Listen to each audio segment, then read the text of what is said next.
السلام علیکم کوچني اتلانو زمونږ د کوچني اتلانو چینل ته په خیر راغلی که تاسو دلته نوي یئ زما نوم نعمان حیات او زما نوم عدنان حیات دی موږ به په نننۍ ویډیو کې د اسلام د پنځه بناو په باره کې خبرې کوو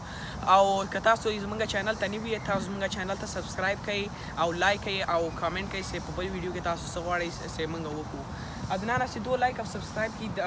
دا بچي اوسي هغو ته به هر کله چې دا سبسکرایب بټن کلیک کړي او نوټیفیکیشن بیل ووهي هغو ته به میسیج راځي چې هر کله موږ نوې ویډیو وکړو ښه عدنان راځه نن به اوس زه به عدنان نه پوښتنه وکړم چې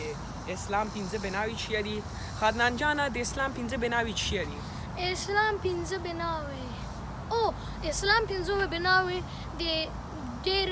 امپورټنټ شی ده په اسلام د مسلمان کې اسلام بناوې پنځه دانې دي او اول دا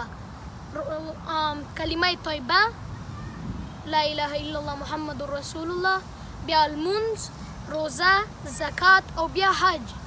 دا پنځه بناوې باید هر مسلمان ته یاد وي ځکه دا پنځه بناوې د اسلام پایې دي په دغه پنځه پایو باندې اسلام ولاړ دی یا پایې یا دیوالونه که په یو دانه چت باندې لاندې پنځه پایې یا څلور پایې یا چې پایې نه وي هغه به راغورځېږي او دا اسلام هم چت غوندې دی او دا بناوې پایې غوندې دي او که دا نه وي اسلام به راغورځېدلی او خراب وي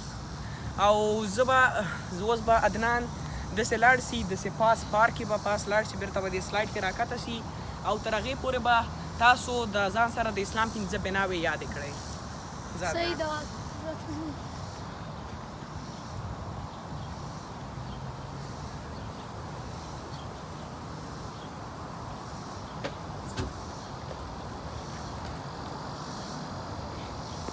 دوستانو که تاسو زمونږ چینل ته نوي یئ که تاسو زمونږ چینل ته نوي یئ تاسو زمونږ سوشل میډیا ته لاړ شئ زمونږ سوشل میډیا انسټاګرام فیسبوک او دا ټول دي که تاسو موږ غواړئ چې فالو کړئ زمونږ سوشل میډیا په فیسبوک او په انسټاګرام کې ټول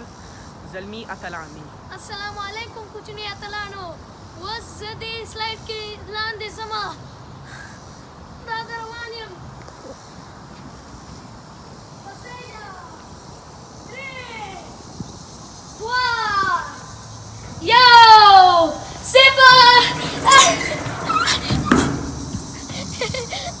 عدنانه خو نه شوې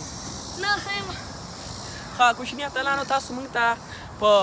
په کامنټس کې ولیکئ چې دا تاسو د ځان سره د اسلام بناوې ټولې یاد کړئ که یادې کړي مې موږ ته په کامنټ کې ولیکئ چې دا څه شی دي او تر بل وخت پورې آباد اوسئ خدای په امان